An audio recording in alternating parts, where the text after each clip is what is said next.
ok gars yi yéen ñëpp su ma leen laajoon ban endroit moo gën a wóor si yéen forcément seen kër yi ngeen tànn même man fu ma dëkk laay tànn ndaxte foofu laa gën a xam waaye su ma leen waxoon ni peut-être suñuy kër yi am na lu fa dëkk.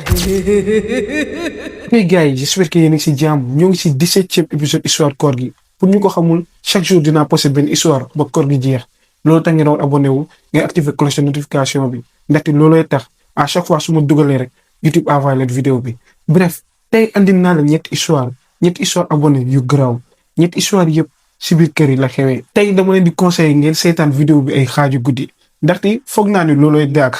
mais xam naa ni kenn du ko def bref tey ñetti histoire yu mu la andi yëpp ay histoire yu garaaw la wante dernière histoire bi foog naa ni waroo leen ko déglu ndaxte doo leen nelaw ndaxte histoire bi abonné bu ñu ko raconté mu ngi expliqué que ni doomam dafa doon jooy sa guddi wante pour mu découvrir lu ko doon jooyloo depuis boobu ba léegi nekkatu nit bu normal. bref du ma leen wax lu bëri benn affaire laa di wax seetaan leen vidéo ba mu jeex ndax histoire boobu noonu moo daak moo wax leen ngeen aimé ngeen partagé ma teg si bu fekkee da ngeen tiit bu la seetaan vidéo bi. Get inside! Hurry!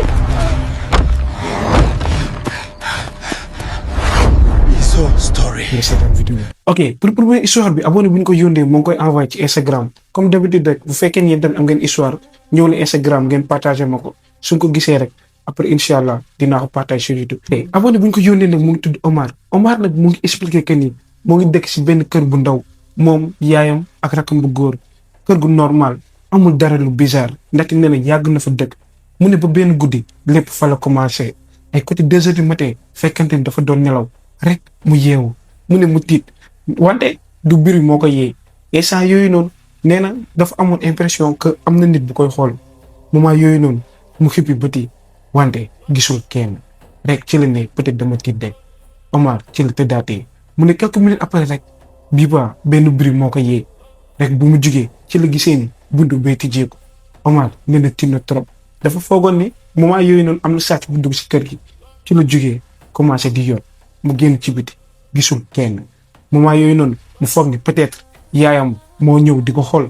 ci la commencé ne yaay yow la waaye kenn tontu ko. te en plus couloir bi moo ngi lëndëm. Omar nag muy expliqué que ni tiitoon na trop ndaxte kan moo mënoon tijji mooy buntu néegam esa yooyu noonu ci la jàppee ni peut-être rakam bu góor la moom nag neen ci la jubale si néegam pour vérifier est-ce que du moom moo yeewu neen bu mu eggee si néegu rakk jaa ngi tëdd nelaw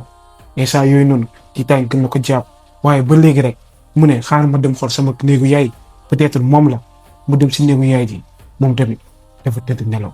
Omar nee na instant yooyu noonu amul benn explication rek ci la ne peut-être air bi kese la peut-être ngelaw bi la mun na am loolu la mu commencé di teel a xelam wante neen taxaw na lu yàgg muy xalaat mu commencé di yëndu wante gisul dara ci la décidé dellu ci néegam rek tëj ko bii baax ndaxte mu ne première fois bi xamuloon dafa tëju wala tëjuwul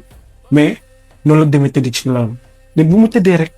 mu nelaw ba quelques minutes après rek ci la commencé dégg am na nit buy dox ci salle bi mu ngi expliqué benn affaire. néegam ak salle bi ñoo jaaxaloo presque rek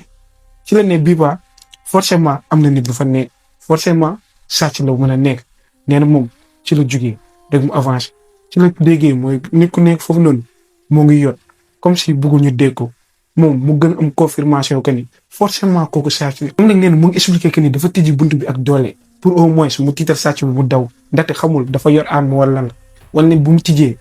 bruit arrêté ci la ne nit ki. mu ngi foofu noonu taxaw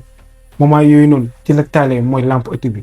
rek mu avancé waaye bu mu duggee salle bi nee na ci la gën a tiit ndaxte kenn neewu fa te en plus lépp normal ci la ne instant yi nekkuma dof déggoon naa ni am na nit bu fi nekk instant yooyu noonu ñun ci la génnaatee pour vérifier est-ce que nit kooku noonu génnul daw waaye neen ci la remarqué benn affaire bu doy waar buntu kër gi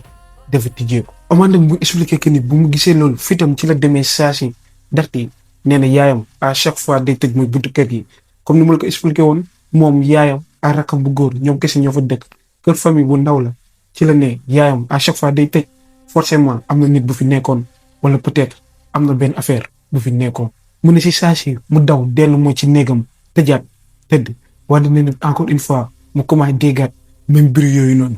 Omar neen ci la jugaatee mu génn gisul kenn buntu bi mu ngi tijjee ko waat encore une fois. nee na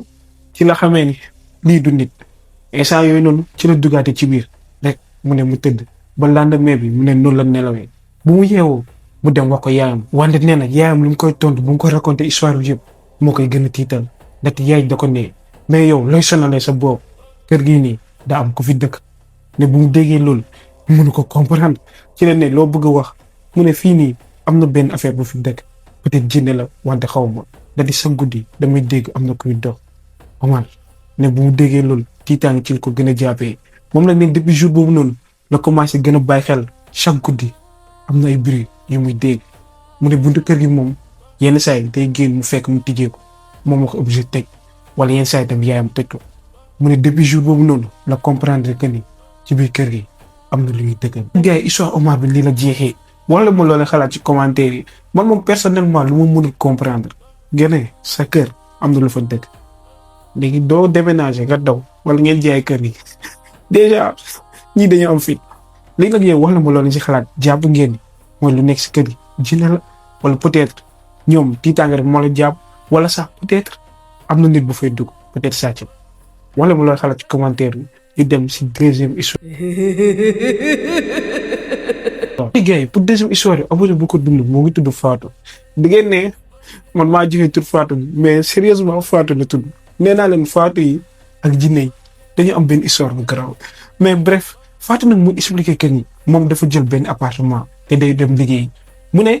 histoire bi muy xewee benn guddi soos noonu fekkante ni dafa yéex a wàcc ay côté 1h du matin mu ne bu mu duggee ci appartement bi tijji caabi rek muy teg saagam fekkante mu ngi si lëndëm bi neen bu mu taalee rek moment yooyu na exactement ci la déggee benn bruit bu jugee ci waañam wante nee na bruit boobu noo xàmme na ko ay bool yu yëngatu et saa yu noonu ci la ne peut-être am na muus bu fa dugg waaye problème bi mooy neen appartement bi 3e étage la nekk kon impossible mu doon muus moment yooyu noonu neen ci la gën a tiit rek fekkante ni mooy waañ bi dafa lëndëm neen noonu la jëlee téléphone am taal mooy torche bi waaye neen bu mu doon jubal si waañ bi chaque pas bu mu teg day sentir ni xolam baa ngi tëf-tëfi te nee na dafa tiitoon trop mu commencé di avancer waaye neen bu mu dee ba egg mu si côté bunt bi rek et saa yu noonu ci la déggee benn affaire bu koy jaaxal comme si am na nit bu fa nekk muy nooy comme si dafa doon xëxëj moment yooyu noonu Fatou neen tiitaange jàpp na ko wante dafa bëggoon daw ba si yàgg mu ne xaaral kii nii bu fekkee nit ba fa nekk xaaral ma jéem a dugg peut-être dina daw instant yu noonu rek neen ci la duggee tàllaam bi kenn neewa fa waaye neen lu ko gën a jaaxal mooy ci diggu waañ bi am na benn chaise bu fa tegu comme si chaise boobu noonu am na nit bu fa toogoon Fatou nag nee na bu mu gisee noonu tiitaange ci la ko jàppee karawu yaramam yëpp a taxaw ndaxte neen comprendre na ni am na nit bu dugg ci appartement bi ndaxte nee na de un moom kese moo dëkk ci appartement bi de deux chaise yi du ko sax déplacé presque si benn coin lay nekk mu ne forcément am na ko fi duggoon te moom nee na day toog ay jour du laal chaise yi te en plus du dugg si waañ bi ndaxte du fa lekkee instant yooyu noonu bu mu gisee chaise bi tegu mooy si digg appartement bi encore une fois nee na jàpp na ni am na nit bu fa nekkoon looloo tax automatiquement mu daw génn ci bit rek mu woo gardien immeuble bi kooku noonu heureusement yenn saa yi day togg ak ay policier di waxtaan ak ñoom si suuf ñoom ñëpp bu ñu déggee loolu automatiquement ñu yéeg Fatou leen ci la duggee ak ñoom ci biir ñu commencé di vérifier waaye kii suñu dara Fatou nag neen dafa taxawul mooy nit yi di vérifier di dugg ba benn moment rek kenn si ñoom ñëw posé ko question mu ne yow nga ne yow kese yaa fi dëkk Fatou neen ankay man kese maa fi dëkk laajee saa gardien bi nee na moom kese moo fi dëkk rek kooku ci la ko woy nag benn sac bi mu ngi fees ak dell ak yére mais saa yoo noonu mu ne sac bi yow yaa ko moom wala Fatou neen bu mu ko xoolee neen moomu sac bi moomu yére yi waa ji ci la ko ne sac bi ci wañ bi laa ko fekk waaye lan moomu gën a jaaxal ci biir sac bi am na benn matrak ba fa nekk te loolu foog naa ni yow doo ko yor bu mu ko wanee Fatou neen tiitaange ci la ko jàppee ndaxte moom nee na xamul sax lu ñu utiliser matrak te waa joon noonu policier la xam na ni Fatou amul lu mu koy doyee mais saa yooyu noonu waa ji ci la ko ne dafa mel ni si biir appartement bi am na ko fiy dugg Fatou nee na xamoon naa ko moom nag ci la expliqué que ni guddi soos noonu fanaan na fa lendemain bi mu déménagé fan nañ leen mu jël bagage am yëpp dem yoonam dem si appartement magam malgré que ni appartement boobu noonu moom bu mu quitté nekk na fa plus de 2 ans waaye kon ko xamul ko fay dugg te nee na wóorul te en plus gardien bi moo ngi waat ni musul bàyyi nit ku mu xamul di dugg ci biir bâtiment bi forcément ku fa duggoon ñoom ñoo bokk bâtiment bi instant yooyu noonu Fatou looloo tax mu ne mu quitté mu déménagé dem yoonam léegi nag neen histoire am ni la jeexee nee na ba tey jii xamul kan moo fa duggoon te nee na jéemu ko saa xam léegi nag man question bu mooy laaj mooy nit ku fa duggoon na la fa duggee de kooku noonu kan la lu muy doyee mataraat bi lu tax mu bàyyi fa yére yi déjà question yooyu noonu yëpp amu si réponse yéen wax leen ma loola xalaat ci commentaire yi ñu dem si troisième ak dernière histoire bi comme ni ma leen ko waxee moo gën a tiitlu si vidéo bi. hey gars yi pour troisième histoire bi abonné bu ko dund moo ngi tudd Pierre nag mu ngi expliqué que ni dafa am benn doom bu jigéen doom boobu noonu mu ngi am 6 ans mu ne depuis quelque temps doom ji commencé di yeewee xaaju guddi di jooy bu ñëwee laaj ko doom ji di wax dara ba benn guddi fekkante ni encore une fois doom baa ngi jooy mu ne bu mu ñëwee bu commencé di waxtaan ak moom ba mu naxtaan ko doom ji ci la ko ne dama gis benn grand ci lëndëm bi et saa yu noonu mooy Pierre bu mu déggee loolu neen tiitaange jàpp na ko mu ne benn grand fekkante ni mu ne ñoo ngi ay xaaju guddi rek ci la génnee automatiquement mu vérifié mooy ci couloir yi kenn neew fa lépp lëndëm rek ci la ne peut-être doom ji daa tiit rek ci la ñëwee si moom mu ne non da nga gént rek gisoo dara doom ji ci la tëddee nelaw lendemain bi encore une fois fekkante ni moom ak jabaram ñoo ngi tëdd ay côté 3 heures et quelque doom jaa ngi jooy de noonu la génnee dem si moom encore une fois doom ji wax ko même histoire bi am na benn grand ba ma gis si lëndëm bi. Pierre nag ne mu génnaat vérifier gisul dara mu génnee doom ji ànd ak moom mu ne gis nga dara neew fi mu delloo ko doom ji ba léegi moo ngi wax benn affaire am na benn grand bu nekkoo si lëndëm bi. Pierre neen affaire bi commencé di ko soow ci la ne xaaral ma jënd benn caméra bu ndaw mu installé ko si salle bi fekkante ni mu ne néegu doom ji ak salle bi sorante wu. d'après moom képp ku fa munti dugg dina ko gis en plus mu jaaxaarloo ko mooy si buntu néegu xale bi instant yooyu noonu Pierre neen mu dem tëddi guddi soos noonu dara lendemain bi encore une fois doom ji commencé di jooy mu ne bu mu demee naxtaan ko rek bu dem xool mooy image yi mooy vidéo yi instant yooyu noonu ci la tegee vidéo yi moom nag xaarul gis dara dafa jàpp ni mooy doom dafa tiit rek waaye bu mu tegee vidéo yi instant yooyu noonu tiitaange ci la ko jàppee ndax ci biir vidéo bi gisul kenn de mais am na benn takkandeer pour romb benn takkandeer bu lëndëm waaye Pierre neen lan moo ko gën a jaaxal takkandeer boobu noonu dafa gudd trop mënul nekk takkandeeru nit te en plus neen caméra bi nu mu jëlee mooy côté néeg bi normalement nit bu fa romboon da ko war a gis wante neen lan moo ko gën a jaaxal encore une fois mu ne forme takkandeer bi dafa xaw a doy waar comme si dafa am loxo yu bëri Pierre neen tiitaange ci la ko jàppee waaye mu seetlu ni takkandeer bi dugub mooy si néeg bi. mu ne comme si dafa jaar mooy si suufu néeg bi instant yi noonu rek ci la déggee mooy doomam di yuux mooy ci caméra bi ci la xamee ni takkandeer boobu noonu mooy tiital doomam. Pierre nag mu expliqué que ni jour boobu noonu moom ak jabaram nelawuñu mu ne en plus mu expliqué beneen détail depuis jour boobu noonu mooy doomam ci la bàyyee fanaan moom kese. neen ba léegi ni daanaka histoire bi war na am presque 2 ans doom ji ak ñoom lay fanaanal